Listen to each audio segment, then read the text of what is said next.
Manila, Philippines. Panicked families run for their lives. Their high-rise apartment building is beginning to tilt. An urgent evacuation is underway, when suddenly...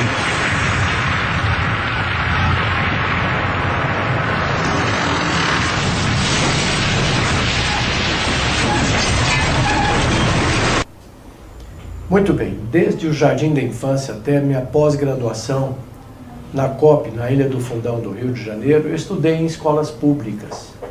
Eu me senti agora no dever de cidadão de poder devolver para a comunidade técnica o que eu aprendi, o que eu vi na minha experiência, pois nesses 44 anos de magistério na Universidade de Brasília e outros 10 na Faculdade de Engenharia e Esplan, e mais perto de 11 mil contratos e obras das quais eu fui responsável da técnica, achei por bem devolver um pouco dessa experiência, esse conhecimento para todos aqueles que pudessem me ouvir. O mais importante deles, o meu mais completo, é esse livro de Engenharia de Fundações, que não está na sua forma final ainda, porque são 800 páginas. Então, de tempos em tempos, a gente faz uma tiragem, eu peço ao editor para fazer uma tiragem pequena, para atender aqueles pedidos emergenciais. Ele trata, de uma certa forma, de tudo sobre fundações, com ênfase naquilo que os grandes escritórios de engenharia fazem, que é a aplicação de método semi-empírico estatístico, mas de uma forma moderna. Também o seu capítulo 17, que é muito interessante, tem toda a parte de patologia, recalques admissíveis, fatores de risco e outras novidades que resultado das minhas pesquisas. Em segundo lugar, também publicado pela COP, na época, um livro sobre sondagens. O primeiro livro de fundações, ele está de uma certa forma esgotado. De tempos em tempos, como eu disse, faço uma pequena tiragem. Se alguém, ainda assim, se interessar e fazer parte da nossa lista de pedidos, por gentileza, basta mandar um e-mail para infrasoloengenharia@gmail.com. Ao final eu repito novamente. O segundo livro é Sondagens, que foi na realidade o primeiro livro de sondagem publicado no Brasil, que foi publicado a primeira versão em 1972 na COP. Ele tem praticamente tudo sobre sondagem, todos os tipos de sondagens, os cuidados, prós e contras, e o mais importante, correlações com parâmetros geotécnicos. Se alguém se interessar por esse livro, não está disponível ainda, mas poderá entrar na lista da próxima tiragem. Basta mandar um e-mail para infrasoloengenharia@gmail.com. Atendendo a promessas que eu sei que posso levar mais de 7 meses, eu vou publicar esses livros, são 2. Um de patologia e reforço de fundações e outro de patologia e reforço de estruturas.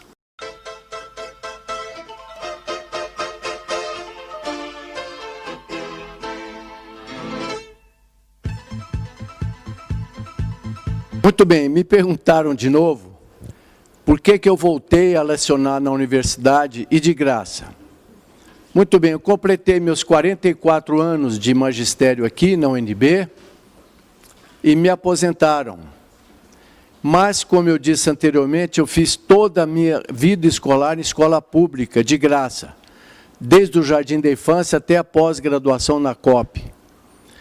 E, desde o início, quando vim para cá, já montei uma empresa, então eu fiquei com um pé na teoria bem pesada da pós-graduação da COP. Veja bem, naquela época não tinha nenhum doutor no Brasil. Portanto, nós tínhamos que estudar praticamente tudo e fazer uma pesquisa experimental fantástica. De lá para cá, fui responsável técnico por mais de 11 mil obras. Então, eu me sinto um dever de cristão e de cidadão de transferir esse tipo de conhecimento, lastreado numa teoria vindo, como falei, da COP, dos melhores professores do Brasil estavam lá. E essa modalidade da UNB, que é professor voluntário, trabalha-se de graça aqui. Eu faço isso na esperança de que os nossos políticos sigam esse exemplo. Muito bem. Vamos começar atendendo o pedido hoje, que é recuperação de trincas. 2 fatos importantes. Nunca prometa para o seu cliente que a trinca vai ficar totalmente curada. O processo que eu vou mostrar resolve, possivelmente, 90% da trinca. E também pode acontecer do seu cliente não perceber mais a existência da trinca. Primeiro fato. Segundo, a trinca não pode ser ativa, ou seja, a causa tem que ser sanada, porque senão ela vai voltar mesmo. Um terceiro fato importante que eu gosto de citar é que o tradicional método de reforçar trincas de paredes com grampos de ferro, como quase todo pedreiro faz, ele abre um sulco, uma valeta, coloca um grampo de ferro e reboca.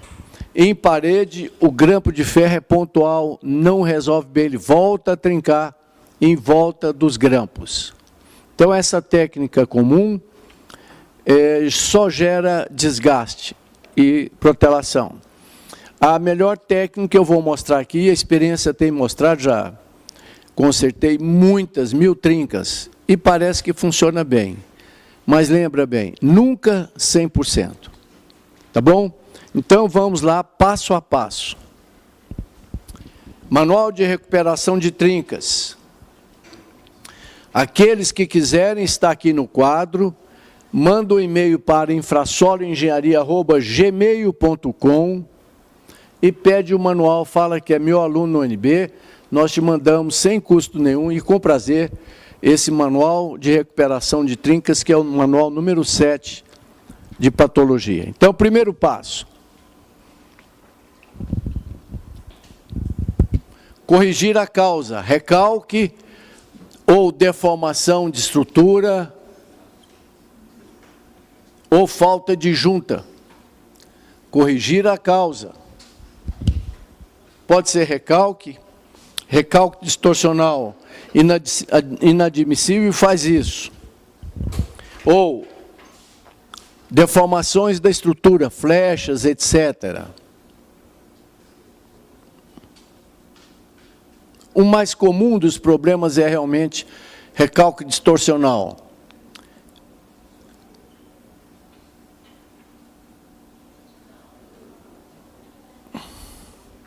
Eu sei que a essa altura de tanto falar, todo mundo sabe, mas qual é o recalque distorcional que começa a provocar trinca? Qual é seu nome mesmo? Léo. Qual é o recalque distorcional que começa a provocar trincas, em geral? 1/500. A trinca vem antes, viu? Mas 1/500 é até tolerável. Então, vamos colocar aqui como meta 1/800. Outro fator comum, muito comum, que gera uma patologia desnecessária e gratuita. Falta de juntas. Todo tipo de juntas.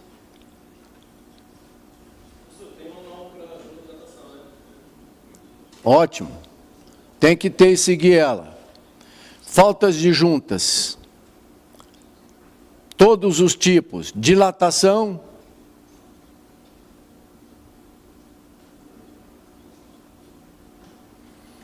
Serradas,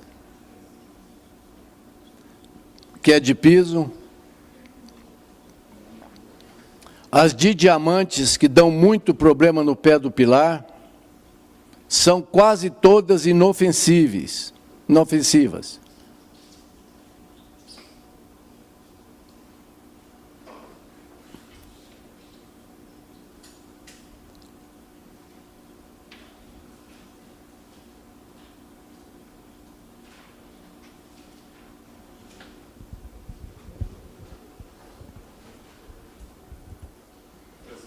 Pois não. O senhor uma vez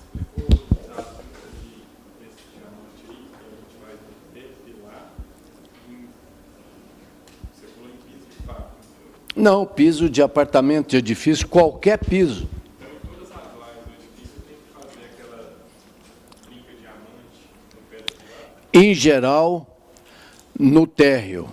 Em geral, no piso que vai encostado no chão. Nas lajes superiores, ela pode dar uma trinca de momento envolvente que não é nada boa. É bem diferente dessa daí.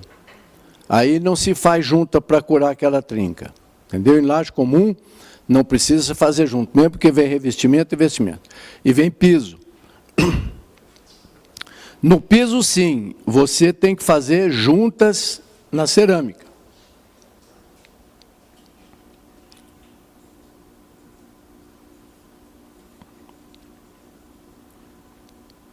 Lembra que aquele valor de 1 para 500 já produz trincas. Não é nada conveniente. Procura ficar longe dele.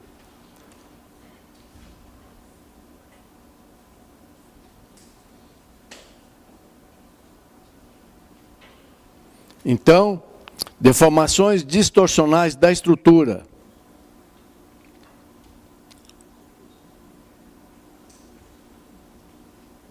Flechas, etc. Em alvenaria estrutural, precisa tomar o cuidado com retirada de paredes do apartamento vizinho, que a laje pode levantar e produzir trinca no vizinho que não tinha nada a ver com isso. Cuidado, um pouco de cuidado com isso. Muito bem. Segundo passo.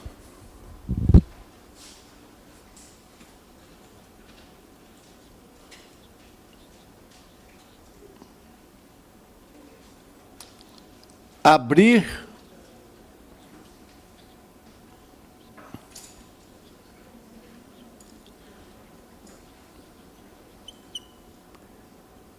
até a alvenaria.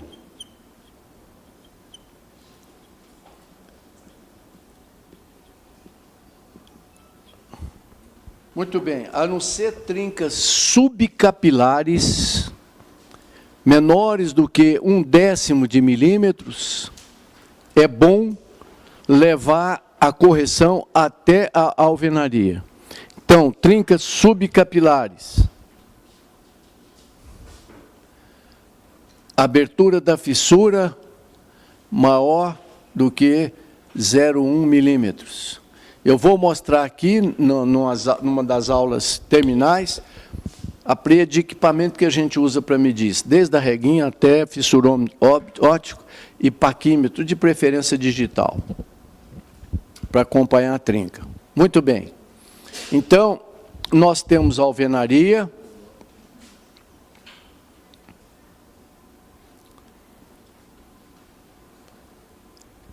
Trincada. Se a trinca vai e atravessa, se aqui é fachada,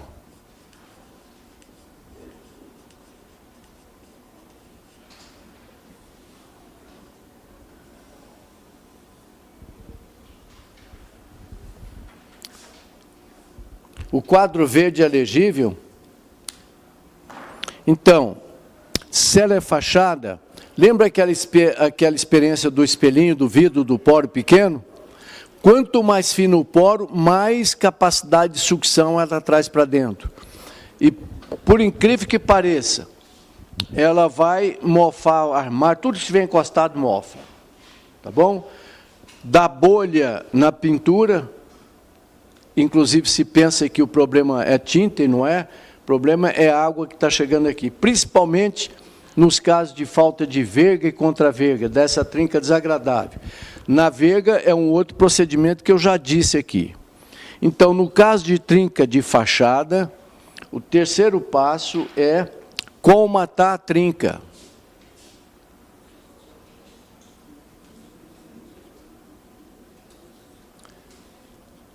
No caso de trinca de fachada.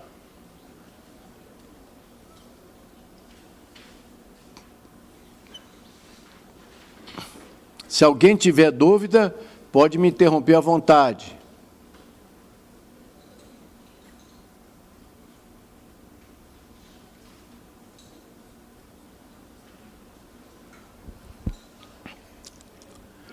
Pois não. Levar a trinca, ou abrir a alvenaria, pode até anotar. Tira o reboco todo até o tijolo. Tira o reboco todo até o tijolo. Daqui para cima, 20 centímetros, e daqui para baixo, 20 centímetros. Você vai abrir uma faixa, pode perguntar, sem problema nenhum, uma faixa de 40 centímetros em volta da trinca.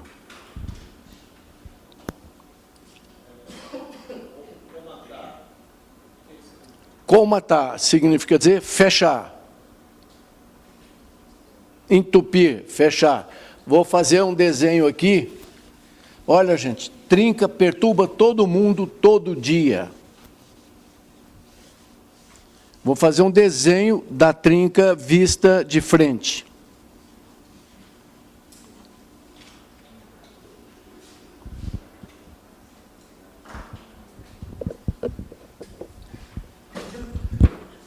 Temos um painel de alvenaria.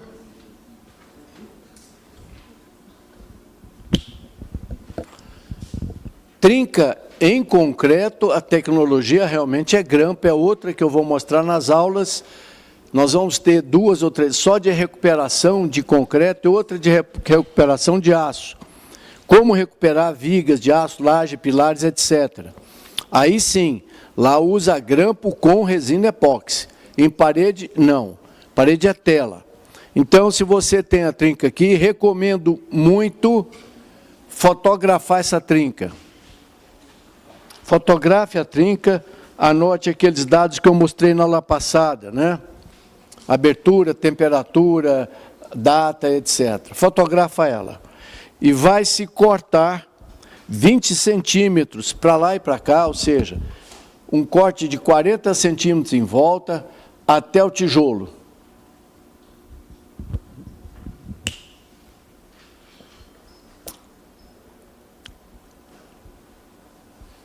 Todo mundo remenda uma trinca, quase todo mundo tem o mesmo problema, ela volta. É bem chato. Não adianta cortar muito e encher de massa, que a massa é rígida, ela vai trincar de novo. Muito bem. Se for de fachada, colmate a trinca. Como? Usa um rebarbadorzinho triangular.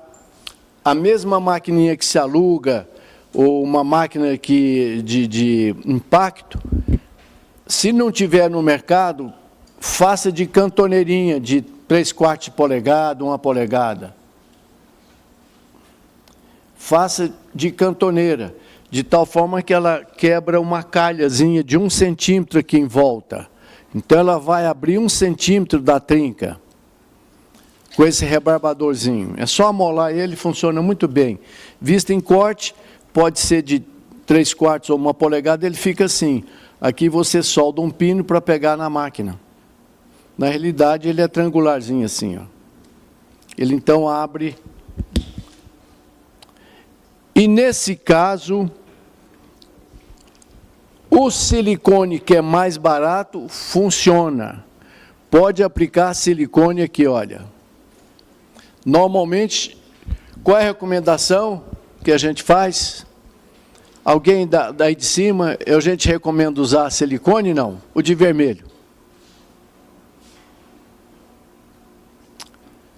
Para selar trinca, junta, etc. Nós usamos, para esquadria, nós usamos selar trinca com isso, com silicone? Já foi para o espaço. Silicone hoje tem uma aplicação muito mais nobre, mas ele tem vida curta no prédio. Usa-se na sequência NP1, aqui sim pode aplicar silicone. NP1, que tem mais poliuretano. Tem o Monopol, da Viapol, é muito bom também.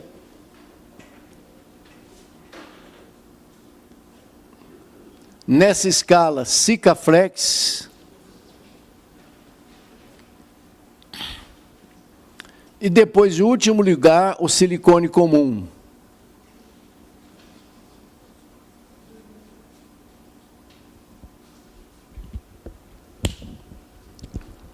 Então, o silicone não pode ficar no sol ou no tempo, porque raios ultravioletas decompõem o silicone, ele endurece, perde a aderência. Não retoque vazamento de janela, esquadria com silicone, que com o tempo vai voltar a trincar novamente. Não preencha a junta com silicone, que ela vai soltar dos lábios da junta. Entenderam? No caso de janelas e esquadria, é outra patologia muito desagradável. Uma reclamação constante de que está entrando água. Façam um quadrinho de observação aí. Esquadrias. Vazamentos ou infiltrações por esquadrias. É muito comum. Tenho utilizado com sucesso a seguinte metodologia.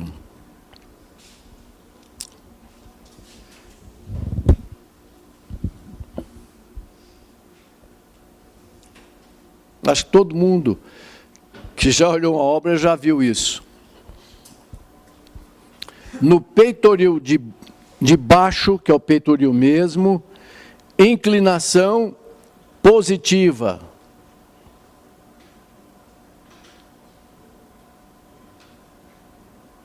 Ela deve ser inclinada para fora.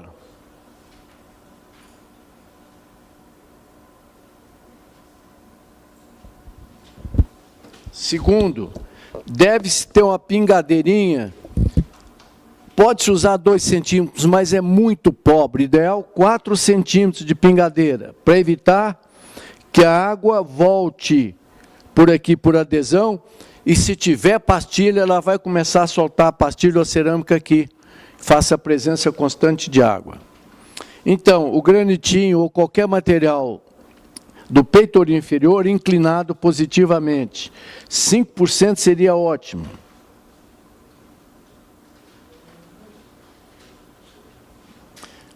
Antes de colocar a esquadria, faz um risco de 3 milímetros de maquita por meio centímetro de fundura e coloca aqui um cordão de silicone. Aqui pode ser silicone.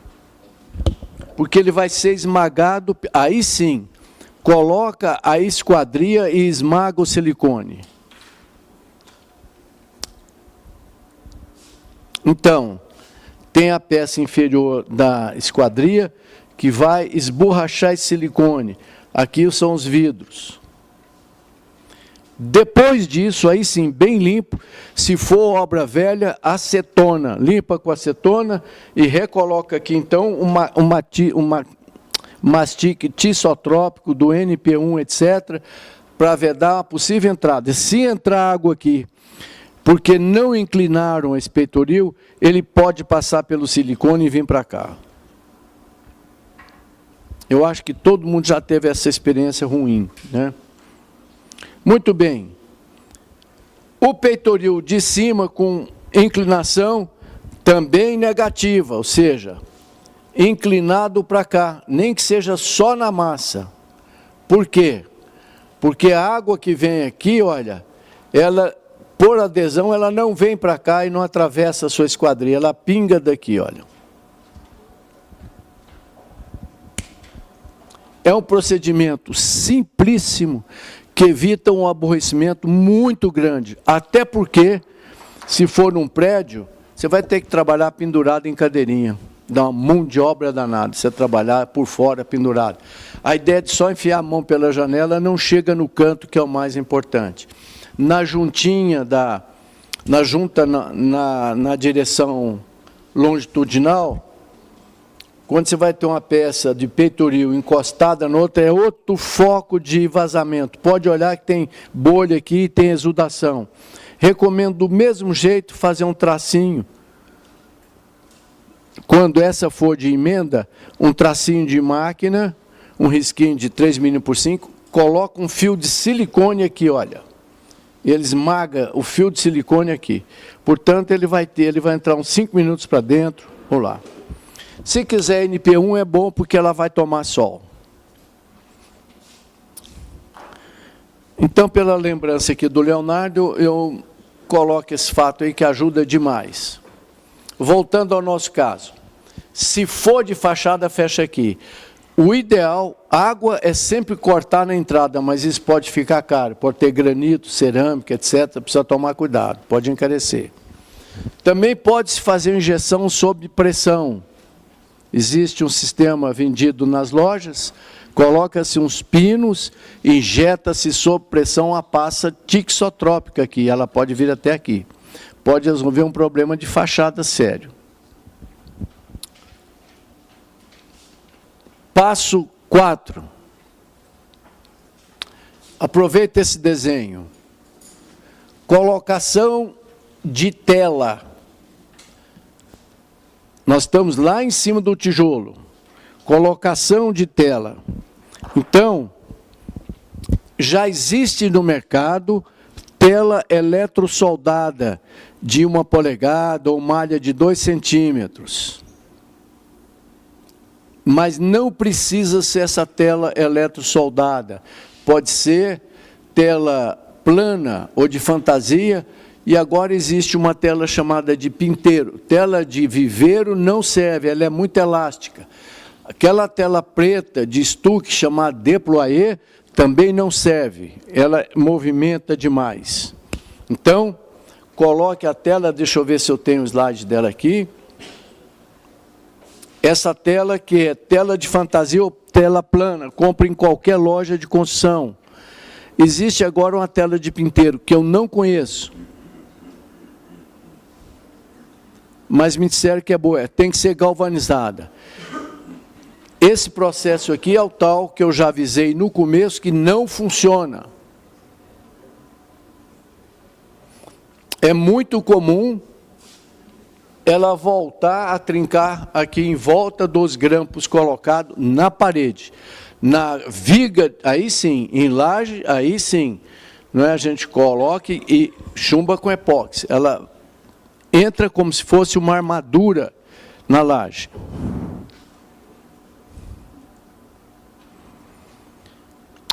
Olha aí. Voltamos nessa obra, lá na 315, um prédio de 8 andares, voltando nessa obra, estava todo trincado de novo. Eu disse, olha, esse processo que o pedreiro usa não é lá muito bom, não. Só para não esquecer, tem esse mata-trinca aí, deixa eu ver se eu tenho a tela aqui para vocês.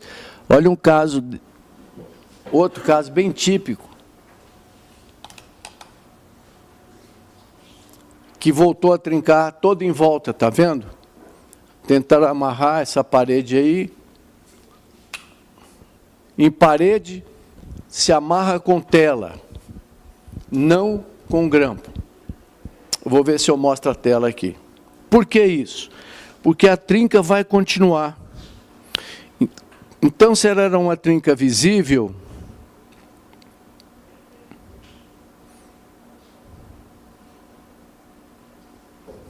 eu fotografei essa tela exatamente para vocês verem e poder comprar.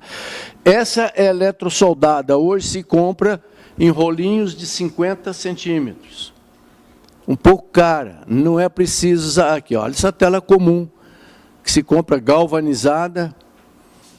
O arame pode ser o mais fino que você encontrar. Peneira, tela de peneira serve, 2 centímetros, 1 centímetro, qualquer coisa vai atender bem. Só não pode ser tela de galinheiro, nem tela de viveiro, e muito menos tela de estuque chamado déployé. Então, colocamos a tela, que pode bater até uns preguinhos para ela não cair. E o próximo passo é prender a tela com chapisco. Então, passo 5, chapisco.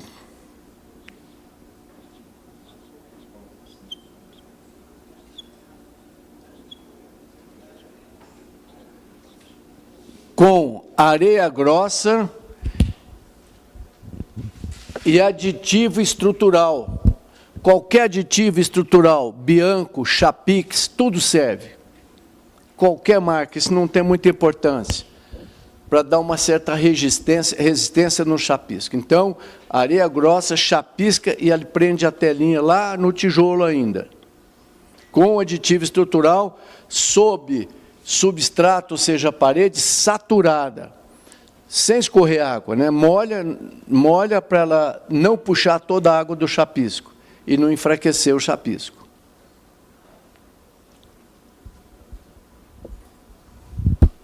Sexto passo. Eu estou muito rápido. Alguma dúvida até aqui?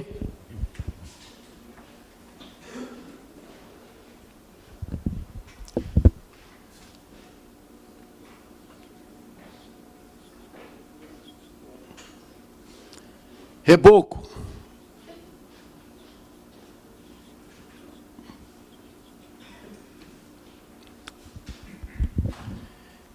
Reboca-se, então, se faz o preenchimento daquele rebaixo que a gente fez mais ou menos 1 centímetro, 2, até chegar...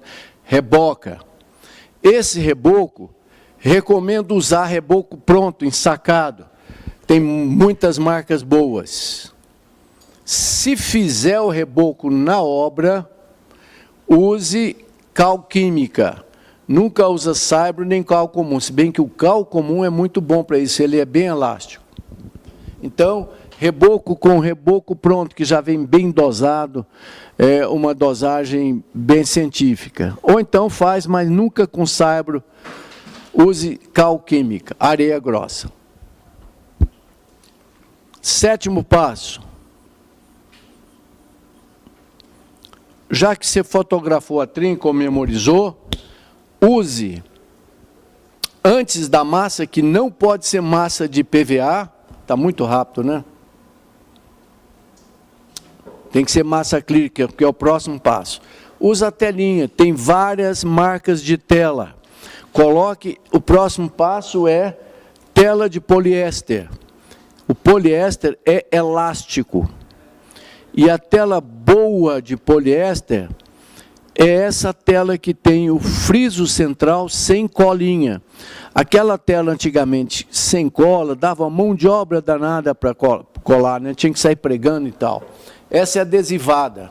Então, você veja aonde era mais ou menos a trinca e em volta da trinca cola a cola de poliéster com o centro de 1 centímetro sem adesivo, para permitir o trabalho da trinca sem rasgar ou puxar a tela, que aí vai aparecer na massa. Então, normalmente esse pessoal, os fabricantes de tela, tem tela fixa, tapa-trinca, etc., já vem até uma massinha boa para você passar em cima depois. E o oitavo e último passo, pois não? Você coloca essa tela de poliéster depois do reboco. Antes do reboco, o que é que todo mundo faz? Volta a trincar, porque não tem a tela metálica atrás, sabe? Está já no fim, rebocou, aí eu colo a telinha, mais ou menos onde estava a trinca. Se você puder marcar bem, fica legal. Mas se você fotografou, acompanha. Por quê? 90% de eficiência. Não vai mentir para o seu cliente que 100% é difícil, mas ele nem nota mais a trinca. A fissura que vem aqui, ampliando a tela,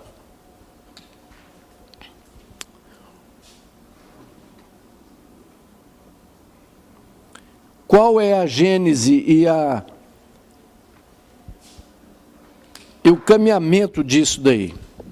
Essa trinca grande, ela tinha, ou era grande, mas quando ela tenta passar para cima, ela vem aqui nessa tela e passa pela tela, mas como microfissura só. Microfissura na faixa de 0,2, por aí, 0,3 milímetros no máximo. Então, a primeira trinquinha lá embaixo que perturbava, ela já sobra para cima como microfissuras. E a microfissura, o poliéster se encarrega de arrematar. Oitavo e último passo, massa acrílica, nunca PVA, PVA é rígida. Quem que é mais amigável para deformações? Peças rígidas ou flexíveis? flexíveis. Então, massa PVA é mais barata, mas é muito rígida. Bobiola trinca de novo. Então, massa acrílica e pintura acrílica.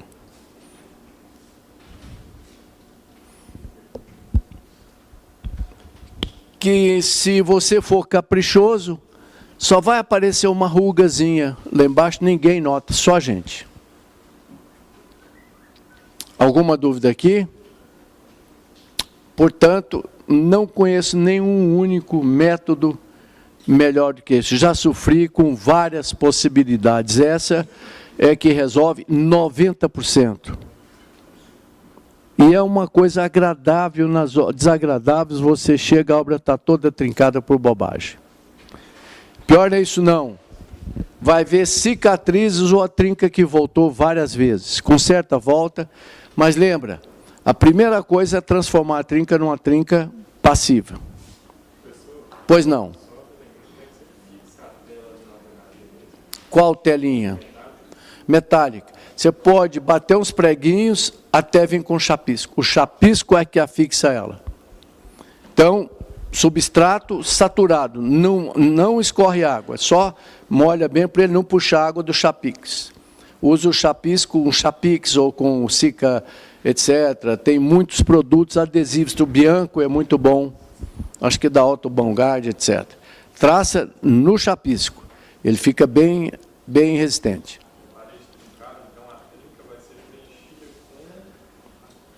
Silicone, se tiver possibilidade de passar água. Se não for, é o próprio chapix.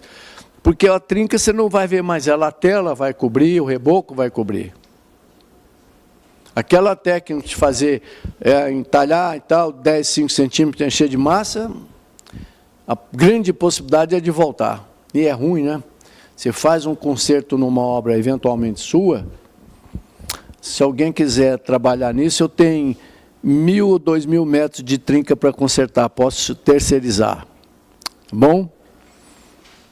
Todo dia, temos que consertar a trinca assim. Vou lá, reforço as fundações, ou a viga, ou a laje, aí agora tem que fazer a maquiagem. Tá? E se puder esperar um pouco é bom, porque sempre qualquer reforço tem acomodação. Os blocos de reforço retraem, então nunca passa a carga do pilar para as novas estacas. E as flechas, mesmo com epóxi, lembra que eu falei que quando você vai reforçar uma viga que está fletida, pode-se, mas tome muito cuidado, levantar ela um pouquinho com o macaco hidráulico. Macaquinho de caminhão de 10 toneladas, levanta. Mas suba na parede de cima, suba no andar em cima. Se tiver parede, toma cuidado. A parede chora.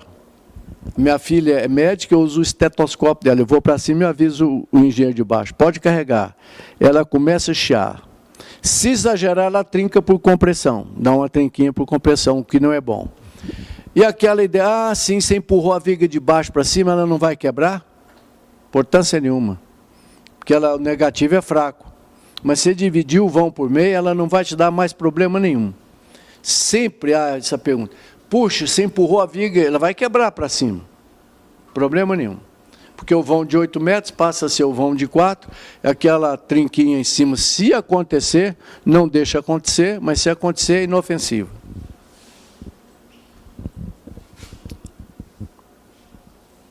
Alguma outra dúvida? Não.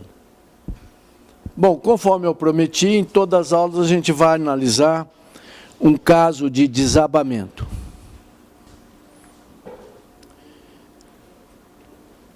Muito bem.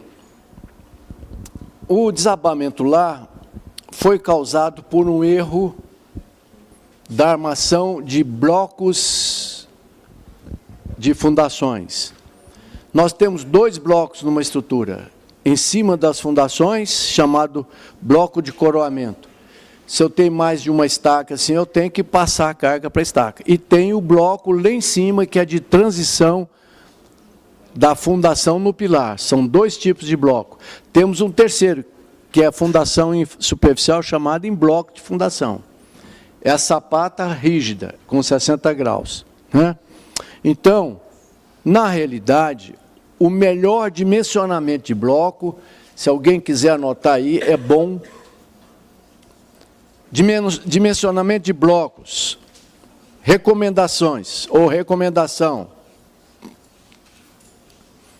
Sempre que possível, recomendação. Põe uma observaçãozinha aí. Sempre que possível, calculá-lo como bielas. Método das bielas.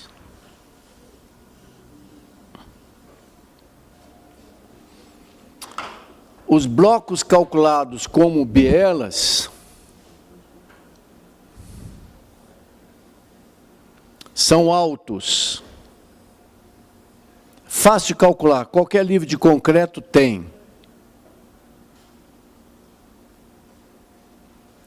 Vamos supor o caso mais simples, bloco sobre 2 estacas. Esse é o bloco de coroamento.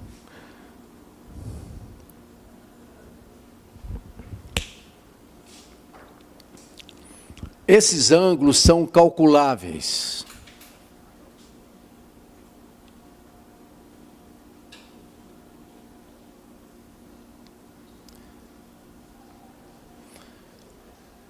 Esse ferro é o ferro da espera da estaca ou da fundação para o bloco.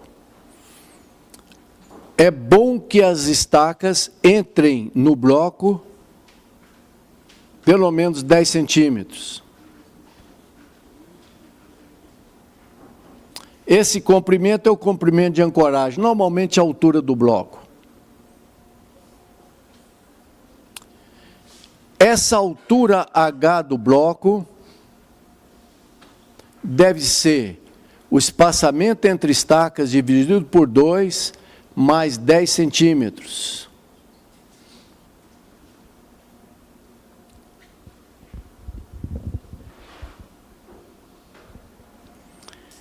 O bloco, isso é calculável, que depende da tensão do concreto, etc., né?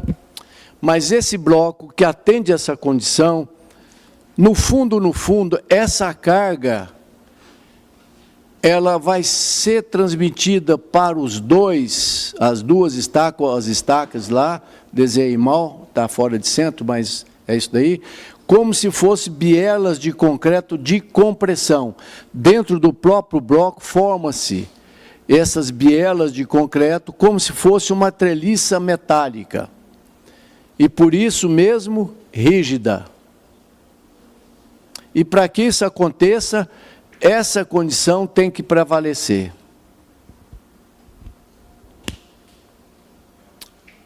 Então, sempre que possível, blocão alto, para evitar deformações. E a condição para ele se transformar numa treliça, chamada bielas, é essa, que é a altura. Tem ângulos, isso se calcula, depende da resistência do concreto, etc. Mas de uma forma aproximada é essa. Qualquer livro de cálculo tem isso daí. A outra opção, que a gente só usa quando não pode ser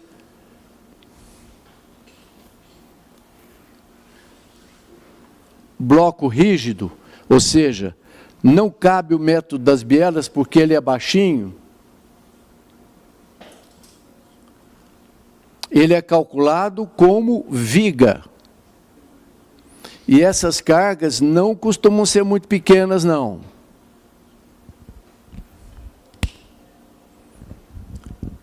Quando é que eu uso bloco baixo assim? Geralmente em reforço de fundações, que não tem espaço para fazer um blocão. Aí eu tenho que fazer um bloco baixo. Por que que o bloco viga, tipo viga, ou baixo, ou flexível, não é bom? Porque ele flete. Deforma, começa a trincar tudo lá para cima, sabe? Então, o melhor é isso daqui. Sendo o espaçamento entre o eixo das estacas.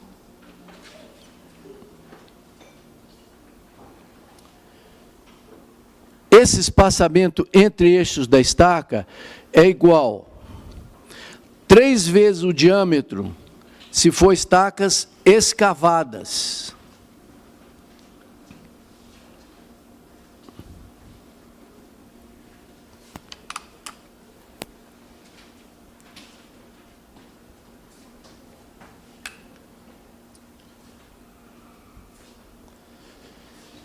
2 vezes o meio diâmetro da estaca se ela for do tipo cravada.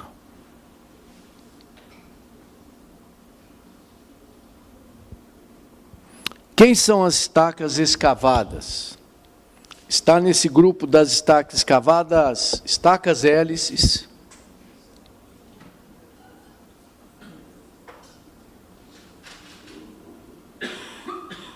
todas aquelas que afrouxam o terreno,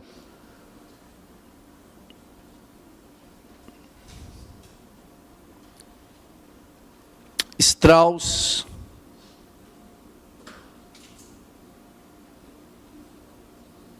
raiz,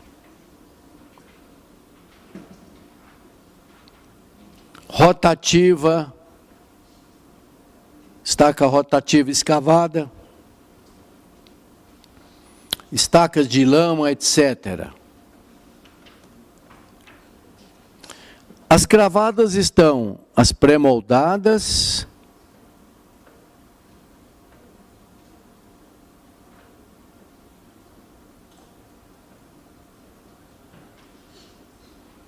e as estacas tipo Frank, pré-moldada de concreto ou perfil metálico, tanto faz.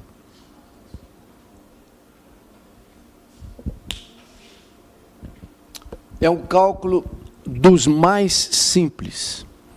Oficialmente, no cálculo da biela, só precisaríamos de ferro aqui embaixo, mas recomenda-se, apesar de não ser nem calculável,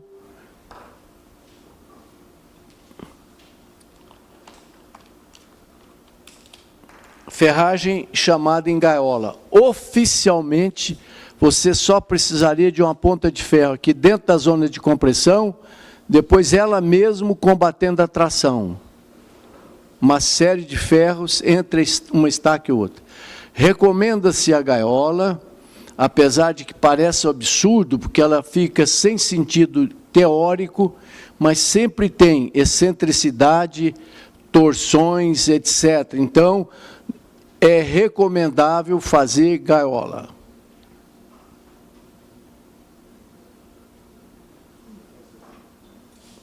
Assim como em cabeças de estaca hélice grande ou tubulões, você pode armar a cabeça dela, não precisa de bloco, mas não é bom. É sempre bom ter um bloco.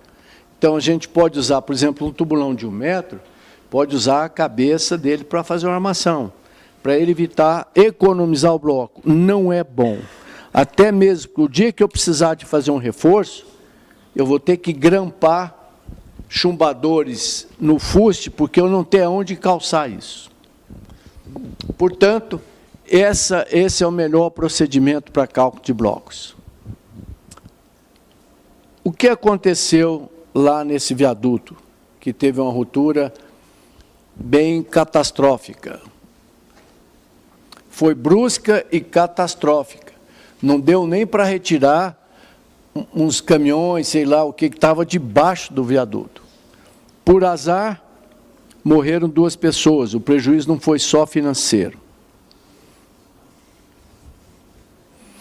Agora, pensando bem, eu, se fosse juiz, eu talvez não condenasse todos os engenheiros que trabalharam lá, fiscais do governo, projetista e construtor. Se bem que a norma brasileira pede ao construtor e ao calculista para revisar os cálculos. Para evitar esse problema, nos países mais avançados, tipo europeu, Estados Unidos, etc., e França, já criaram um comitê de análise de obras críticas, obras de porte grande. Então, está ali num birô, sentado vários engenheiros muito experientes. Eles não vão recalcular, não, mas antes de fazer uma obra pública de peso, manda para eles dar uma olhada. Falei, aqui tem uma coisa que não está funcionando bem, né? Tem o feeling do problema. Então, o que aconteceu? Lá era um bloco, me parece que para 12 estacões de alta capacidade.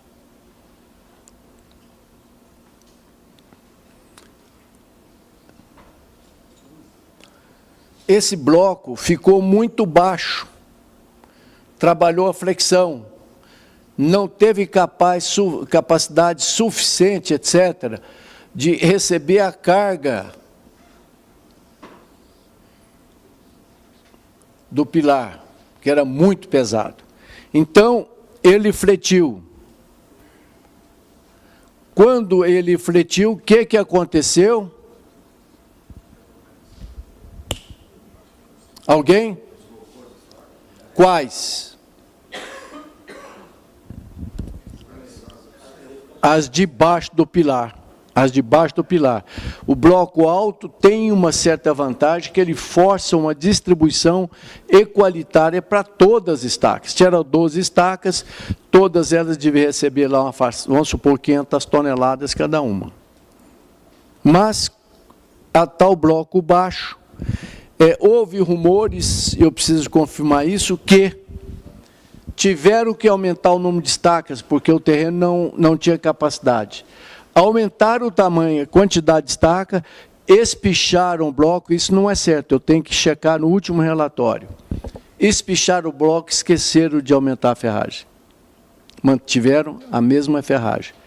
Isso passou pelos vários engenheiros de obra, passou pela fiscalização e passou pelo calculista. Agora, na prática da engenharia, nunca me lembro de alguém ter conferido ferragem de bloco. Normalmente as obras já estão atrasadas, é uma correria danada, recebe o projeto e executa sem conferir. A lei diz que o construtor é responsável, ele tem que conferir tudo. É uma tremenda zebra. Então, você pode chamar ali de o calculista, pode chamar ali de um engenheiro de fundações, o cara da eletricidade, etc. Mas o construtor paga o pato. Entenderam? E normalmente paga mesmo o pato, porque calculista é mais pobre, né? Você imaginou? Como é que um calculista desse vai arcar com uma responsabilidade? Você não dá conta, não tem jeito. Né? O caso de Florianópolis, que eu citei e vou citar com mais detalhe, projetista que projetou a cortina, que era em grampo, fez em grampo e projetou em tirantes, ele não tinha condições de pagar esse prejuízo, liberaram ele. A construtora falou, não, vamos processar esse cara não, porque vou matar ele. Assim como Joaquim Cardoso morreu de desgosto, né? No caso Gameleira, que morreram 64 pessoas. Joaquim Cardoso era um dos grandes calculistas do Brasil, calculou tudo que é obra maluca do Oscar Niemeyer. Falhou numa. Eu fui, inclusive, visitar porque havia possibilidade de ter recalque também. Mas não, o comprimento de ancoragem das barras é um negócio de 40 metros. 40 metros de vão livre, é 2 vezes esse auditório no ar. E, inclusive, a gente passava a mão no teto, assim, na parte que foi inteira, né? E uma vez eu perguntei ao Oscar, por que esse teto tão baixo, doutor? Inclusive na PGR, pendurado, que eu fiz as fundações, foi uma complicação, aquele pendurado em cabo de aço. Ele de creme para dar uma sensação de massa suspensa no ar. Falei que dá mesmo. Aquele negócio gigantesco de concreto em cima da gente. Só que deu uma zebra, o comprimento de ancoragem pequeno, escorregou e foi na hora de almoço. Tudo que operário, no único local que tinha de sombra, era debaixo da estrutura, que estava escorada ainda. Já estava começando a tirar a escora, foi comer a marmitinha lá. 64 pessoas. Então, acho que ele morreu de desgosto. Dizem que até suicidou. Então, calculista, tome cuidado com a responsabilidade. Muito bem. De qualquer forma, sabe-se que foi falha mesmo na armação dos blocos. Está aí o viaduto, eu vou tentar tirar as luzes.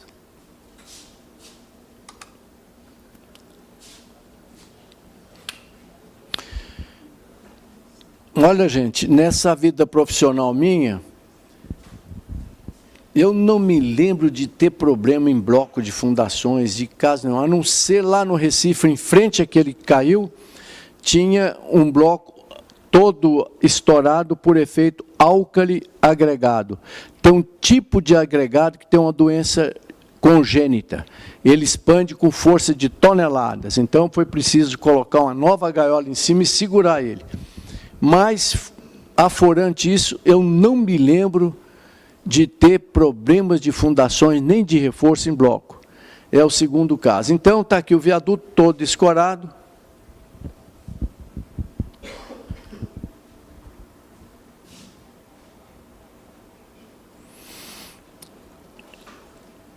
O trecho que não foi o primeiro a desabar, já foi o segundo, desabou em cima desses caminhões aí, morreram 2 pessoas, e aqui um croquis. Até no croquis dá para notar que o bloco é baixo. Né? Fletiu, comprimiu as estacas do centro e quebrou a estaca do centro.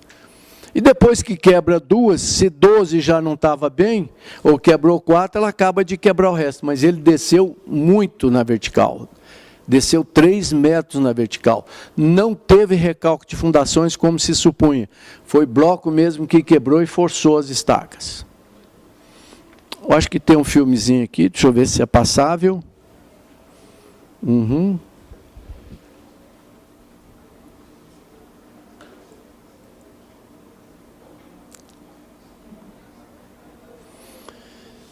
Muito bem, não apavorem, eu já disse no começo da aula, vou dizer no final do curso, que nós construímos bem. Cai menos coisa no Brasil do que lá fora.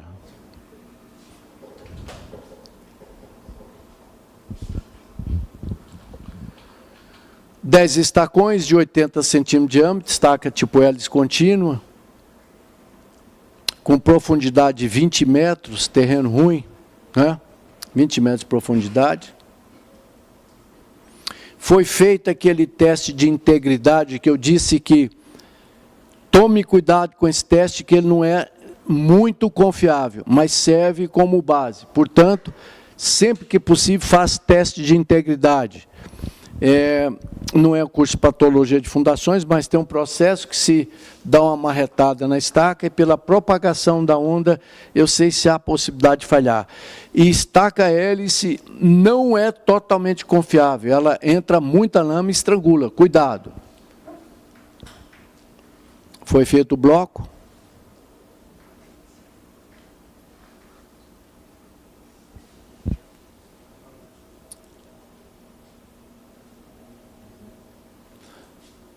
(34 quilos por metro cúbico, que é pouco aço.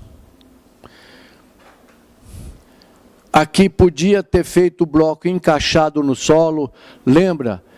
Sempre que possível, fundações encaixadas no solo para contar com empuxo passivo. Escavaram, mas podia ter encaixado no solo, concretado contra barranco.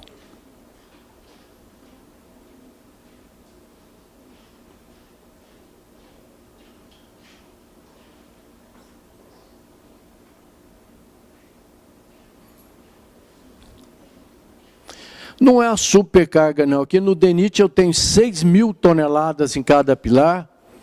No Banco do Brasil, aquele grande preto, 6.000 também.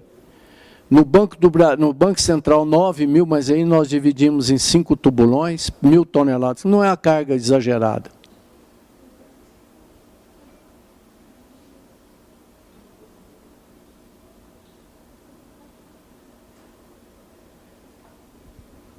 Muito bem.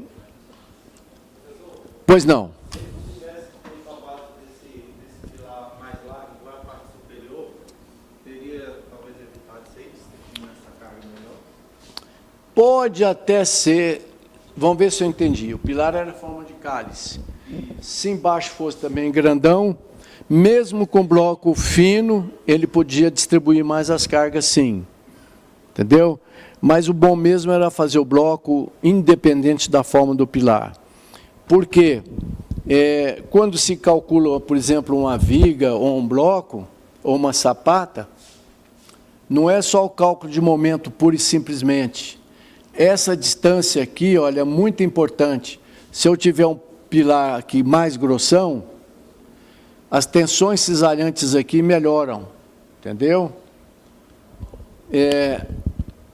Não sei se eu cheguei a falar aqui na sala de aula, as sapatas, fundações sapatas, que é raro em Brasília, normalmente a gente faz ela de forma tronco prismática, ou seja, assim.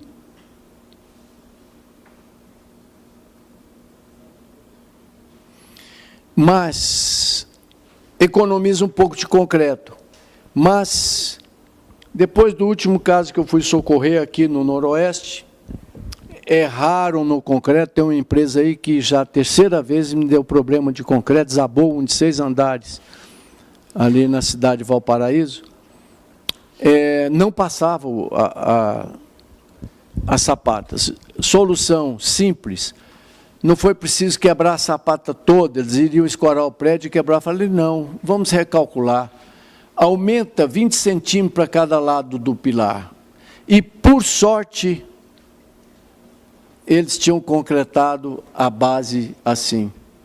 Então, me ajudou demais na tensão cisalhante, no funcionamento, etc. Foi bom. Por isso eu passo a recomendar, evita aquele chanfle. Agora, também já vi pessoal cometendo uma tremenda burrice, colocar forma. Não precisa. Com a enxada, puxa, faz o prisma, faz as estaquinhas.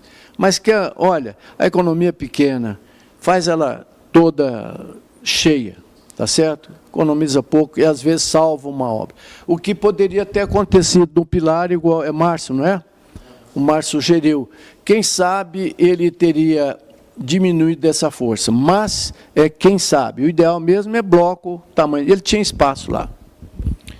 Mas eu, se juiz, ainda no Brasil, eu não condenaria, porque ninguém confere ferragem de bloco. E batendo o olho pode ser que não dá para ver assim, quem não tem expertise na coisa. Fala, olha, esse ferro está muito pouco. Pois não. O vídeo fala que o bloco tinha 2 metros de altura. Pela forma que você colocou no quadro, a gente teria que ter espaçamento sobre 2, mais 10. Qual é o espaçamento desse taco? 3 vezes o diâmetro. Ela tinha 80, né? Mas ainda assim, quando você tem muita estaca, aí a consideração é um pouquinho mais exigente, ele fica um pouco mais alto. Mas nos cursos de fundações sempre tem isso. 3 vezes 80 daria 2,40, 1,20 m, né? 1,20 m. E ele tinha 2 metros de altura. Passaria se fosse só no caso de 2 ou 4 estaquinhas, tá? Então aumentou. Por que aumenta a espessura do bloco? Ele teria que dar uma calculada, porque há a possibilidade de flecha. Entendeu? Aí ele cai de biela para viga. De viga não funciona, aumenta para ficar em todas as condições de biela. Espaçamento da última para a primeira. Da última para a primeira, você entendeu? Porque tem que a biela lá. Se ele ficar baixo, a biela força só as duas mais próximas. Alguma outra sugestão ou dúvida? Vamos ao tema, então. Eu vou começar por retração, que é menos importante, porque nós vamos fazer uma análise de trincas em vigas, pilares e lajes. E vamos começar com as trincas de retração, porque nós não vamos ter muito tempo hoje. Muito bem. A retração do concreto curado, depois de curado, depende de... Alguém pode me ajudar? De que depende principalmente a retração? Cura. Então, a retração do concreto endurecido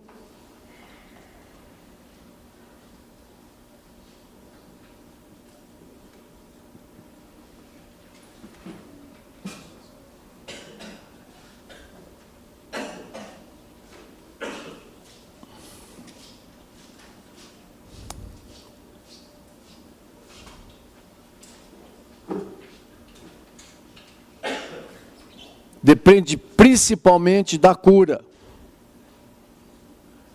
Lembra daquela cura com piscininha quando é piso? É vital.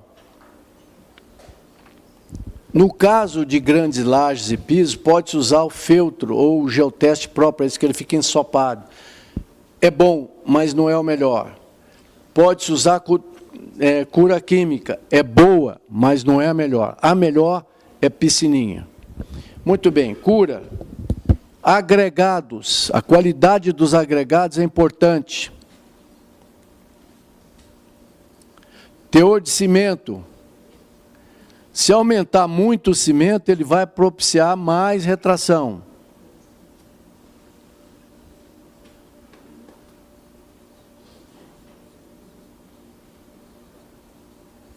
Cuidado com aditivos.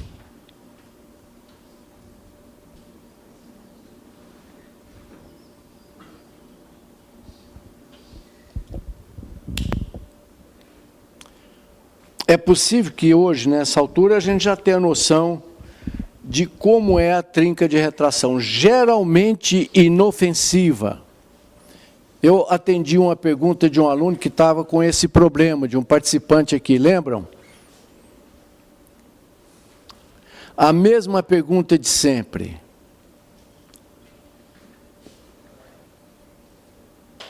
Por que é que aparece trincas de retração em vigas? Alguém? Por que que aparece trinca de retração em vigas? Porque o pilar segura. Que se eu liberar, ela só encolhe, mas não trinca. Entenderam? Então ela fica presa no pilar. Tem cura isso? Não. Como é que é a trinca de retração? Lembram? Qual é a morfologia, ou seja, o jeitão da trinca de retração? É aqui, é aqui, é aqui. Geralmente no meio vertical. Que mais? Primeira característica. Não passa armadura. Ela não passa em cima, nem atravessa embaixo. Quando atravessa, geralmente é flexão e é muito ruim. Então, primeira característica. Vertical, em geral, né? Porque aqui é vertical. Nós vamos depois ver ali a fachada da ONB é toda retraída. Então, é tipo pé de galinha. Segunda, não passa em cima nem embaixo, porque costuma ter ferros aí. Tem o ferro positivo e o ferro negativo. Terceira característica, qual é? Repetitiva. Depende da retração, nem sempre aparece, mas quase sempre aparece de 6 a 1 metro de espaçamento. Pode olhar que tem uma outra trinquinha. Outra, não letais. Ela não é grave. Providências.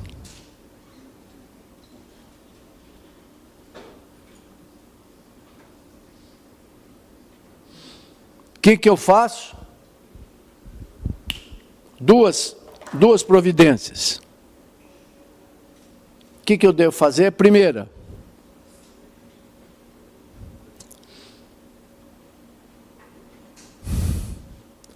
colmatar a trinca. Pode ser com argamassa tipo AC3. Espatulo ela, depois lixo. Ninguém nota. Por que essa colmatação? Para evitar o pior, corrosão. E lembra que a trinca fina, ela tem uma força capilar maior do que uma trinca larga, então vai puxar muita bobagem para dentro da viga. Se não tiver um cobrimento bom, se não tiver uma cura muito boa, que pelo jeito já não tem, retraiu, vai entrar muito sais, etc., pelos poros da água que saiu em vez de ficar lá na cura. Outra providência, se eu quiser combater, como é que eu combato? A mesma história de sempre. Trinca é tração. Trinca é tração, sempre. Existe a cisalhante que está em dúvida, eu preciso analisar mais. Mas é tração. Para combater tração, no concreto, tem uma solução, qual é? Ferro. Então, eu poderia, se for grave, incorporo com epóxi depois. Mas no projeto, projetar uma ferragem chamada costela. É uma providência que vale a pena. Então, fazer umas costelinhas passadas ali, não tem problema. É possível calcular a tensão de retração que acontece e colocar as barras lá. Leonardo, qual é a coesão do aço? Qual é a resistência dele? Do aço. Quanto é que uma barra de aço de 1 centímetro quadrado resiste? Atração. É coesão.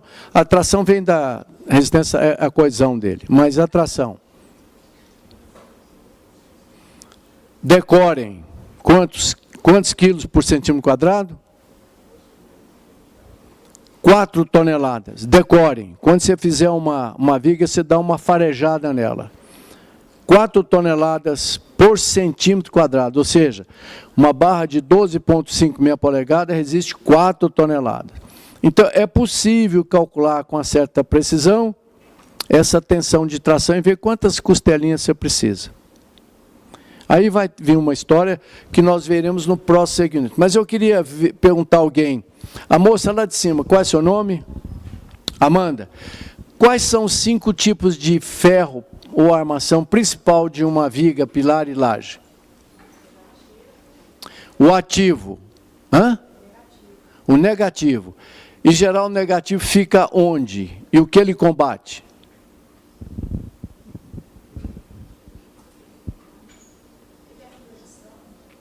Ele combate flechas, principalmente flechas.